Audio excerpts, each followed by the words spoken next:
மகாபாரத யுத்தம் நடப்பதற்காக குருஷேத்திரம் என்ற இடத்தை போருக்கான போர்க்களமாக தேர்ந்தெடுத்தது யார்? குறிப்பாக குருஷேத்திரத்தை தேர்ந்தெடுத்ததற்கான காரணம் என்ன? பாண்டவர்கள் வனவாசமும் அஞ்ஞானவாசமும் முடிந்து தங்கள் ராஜ்யமான இந்திரபிரசத்தை திரும்ப தரச் சொல்லி கேட்டதற்கு துரியோதனன், அரியணை என் பிறப்புரிமை, எனக்கு உரிமையான ஒன்றை என் வம்சத்தில் பிறக்காதவர்களுக்கு என்னால் பங்கு போட்டு தர முடியாது என்று சொல்லி மறுத்து, நமக்குள் யுத்தம் நடக்கட்டும், அதில் யார் வெற்றி பெறுகிறார்களோ, யார் யுத்தத்தின் முடிவில் உயிருடன் இருக்கிறார்களோ அனிச்சையாகவே அரியணை அவர்களுக்கு உரித்தாகிவிடும் என்று போரை அறிவித்தான். துரியோதனன் பிடிவாதத்தாலும் கிருஷ்ணரின் தந்திரத்தாலும் போர் நடக்கப் போவது உறுதியாகிவிட்டது. ஆனால் அடுத்ததாக போர் நடப்பதற்கான இடத்தை தேர்ந்தெடுப்பதுதான் பெரிய சிக்கலாக இருந்தது. ஏனென்றால் இருவர் தரப்பிலும் படைகள் அதிகமாக இருந்தன. கணக்கின்படி கௌரவர்கள் தரப்பில் 18 அக்குஷவுனிகளும் பாண்டவர்கள் தரப்பில் 7 அக்குஷவுனி படைகளும் இருந்தது. என் கணக்கில் இது மொத்தமாக 22,79,580 வீரர்கள். இவ்வளவு வீரர்கள், இதில் தேர், குதிரை, யானை, கணக்கிட முடியாத சிலவற்றும் இருந்தது. அவர்கள் அனைவரும் சண்டையிட தேவையான அளவில் இடம் தாராளமாக இருக்க வேண்டும். அதோடு போர் முடியும் வரை போரில் பங்கிட போகும் வீரர்களுக்கு உணவு வசதியும் அங்கு இருக்க வேண்டும். இப்படி இவ்வளவு சங்கடங்கள் நிறைந்ததாக இருக்கும் போர்க்களத்தை தேர்ந்தெடுக்க முடியாமல் அனைவரும் குழம்பி தவித்தனர். ஆனால் கிருஷ்ண பகவான், அந்த சங்கடத்தை நான் பார்த்து கொள்கிறேன், நீங்கள் யுத்தத்திற்கு உங்களை தயார்படுத்துங்கள், இதை நினைத்து உங்கள் கவனத்தை யுத்தத்தில் இருந்து சிதற விடாதீர்கள் என்று சொல்லி போர்க்களத்தை தேர்ந்தெடுக்கும் மிக பெரிய பொறுப்பை தன் கரத்தில் எடுத்துக்கொண்டார். ஆனால் கிருஷ்ணருக்கும் போருக்கான இடத்தை தேர்ந்தெடுப்பது என்பது மிக பெரிய சங்கடமாகத்தான் இருந்தது. கிருஷ்ணர் தன் தூதுவர்களை 8 திசைகளிலும் போருக்கு தகுதியான இடங்களையும் அந்த இடங்களில் நடந்த நிகழ்வுகளையும் பற்றிய தகவல்களை சேகரித்து வரும்படி கட்டளையிட்டு அனுப்பினார். நூற்றுக்கணக்கான தூதுவர்கள் 8 திசைக்கும் சென்று போருக்கான இடங்களையும் அதில் நடந்த சுவாரஸ்யமான தகவல்களையும் சேகரித்து வந்து கிருஷ்ணரிடம் சொல்ல ஆரம்பித்தனர். ஒன்றன் பின் ஒன்றாக வந்து தூதுவர்கள் தகவல்களை சொல்லினர். ஆனால் கிருஷ்ணருக்கோ எந்த இடமும் மனதை திருப்திப்படுத்த நடக்கப் போவதோ பங்காளிகளின் சண்டை. யுத்த களத்தில் அண்ணன் தம்பிகளுக்கு இடையில் நடக்கப் போகும் இந்த யுத்தத்தில் சகோதரர்களின் மரணத்தை பார்த்து அண்ணன் தம்பிகளை எப்படி நாமே கொல்வது என்ற உணர்வு வந்து, நம் சகோதரர்களை எப்படி நாமே கொல்வது என்ற தயக்கம் வந்து பாண்டவர்களுக்கும் கௌரவர்களுக்கும் இடையில் சமரச பேச்சு வந்து இணைந்து விட்டால் என்ன செய்வது?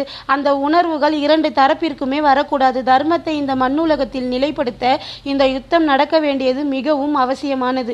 எந்த காரணத்திற்காகவும் நடக்கவிருக்கும் யுத்தம் இடையில் தடைபடக்கூடாது. அதற்கு ஏற்றாற்போல் வெறுப்பு உணர்வும் அகங்கார உணர்வும் நிறைந்திருக்கும் ஒரு நிலத்தை கிருஷ்ண பகவான் எதிர்பார்த்தார். ஆனால் சென்ற தூதுவர்களில் ஒருவர் கூட கிருஷ்ணரின் இந்த உணர்வை பூர்த்தி செய்வது போல் எந்த தகவலையும் சொல்லவில்லை. அதனால் தூதுவர்கள் திரும்பி சென்று விட்டார்கள். ஆனால் வடக்கு திசையில் போருக்கான நிலத்தை தேடி சென்ற ஒரு தூதுவர் மட்டும் குருஷேத்திரம் என்ற இடத்தின் தகவலை சொல்ல ஆரம்பித்தான்.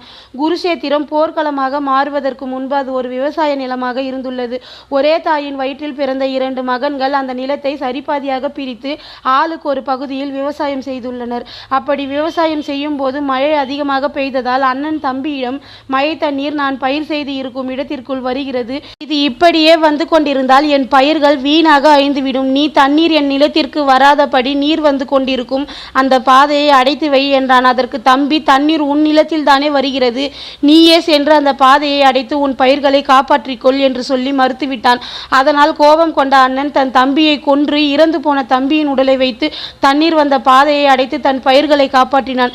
தம்பியை கொல்லும் போதும் சரி, கொன்ற பின்பும் சரி, சொந்த தம்பியை கொன்று விட்டோமே என்ற குற்ற உணர்ச்சி அந்த அண்ணனின் முகத்தில் சிறிதளவு கூட இல்லை. தன் பயிரை காப்பாற்றிய சந்தோஷம் மட்டும்தான் இருந்ததாம் என்று அந்த தூதுவன் சொன்னதும் கிருஷ்ணருக்கு அந்த இடம்தான் மகாபாரத போருக்கு சரியானதாக இருக்கும் என்று தோன்றியது. தம்பியை கொன்று சிறு குற்ற உணர்ச்சி கூட இல்லாமல் வாய்ந்த அண்ணன் இருந்த பூமி வெறுப்புணர்வை கொண்ட பூமி. நிச்சயம் பாண்டவர்களுக்கும் கௌரவர்களுக்கும் இடையில் அந்த பூமியே அந்த வெறுப்புணர்வை நிலைநிறுத்தும். அவர்களுக்குள் சமரச பேச்சை வர அந்த நிலத்தின் காற்று கூட அனுமதிக்காது என்று கிருஷ்ணர் அந்த குருஷேத்திர நிலத்தை யுத்தத்திற்கு தேர்வு செய்தார். கிருஷ்ணர் குருஷேத்திரத்தை போருக்காக தேர்வு செய்ததற்கான காரணம் அண்ணன் தம்பிகள் மட்டும் இல்லை, வேறு சில காரணங்களும் இருந்தன. அவை பாண்டவர்கள் மற்றும் கௌரவர்களின் மூதாதையரும் அவர்கள் வம்சத்தை பெருமைப்படுத்தி வளர்த்தவருமான குரு மன்னன் ஈகை, நல்ல நடத்தை, தூய்மை, இரக்கம், மன்னிப்பு, உண்மை, சிக்கனம், ஞானம், இறைபக்தி என்ற 8 குணங்கள் தன் நாட்டில் எப்பொழுதும் நிலைத்திருக்க வேண்டும் என்று நினைத்து அந்த குருஷேத்திர நிலத்தில் பல வருடங்களாக விஷ்ணு பகவானுக்கு வேண்டுதல் செய்து பல யாகங்களை நடத்தினார். அவரது யாகங்களால் மனமகிழ்ந்த விஷ்ணு பகவான் நேரில் காட்சி தந்து அவர் யாகம் செய்ததற்கான காரணம் நிறைவேறும் என்று வாக்களித்தார். மேலும் குருமன்னன் செய்த யாகத்தில் மனமகிழ்ந்த விஷ்ணு பகவான் குருமன்னனை ஏதாவது 2 வரம் கேட்க சொன்னார். அதற்கு குருமன்னன், இந்த நிலம் என் பெயர் கொண்டு குருஷேத்திரம் என்ற அடையாளத்துடன் எப்பொழுதும் ஒரு புனித தலமாக இருக்க வேண்டும் என்று தனது முதல் வரத்தை கேட்டு பெற்றான். 2வது வரமாக, இந்த நிலத்தில் உயிரிழப்பவர் யாராக இருந்தாலும் அவர்கள் ஆத்மா சொர்க்கத்தை அடைய வேண்டும் என்று கேட்டு தன் 2 வரங்களை கேட்டு பெற்றான் குருமன்னன். அதோடு குருஷேத்திர நிலம் சரஸ்வதி நதியின் அருகில் இருந்தது.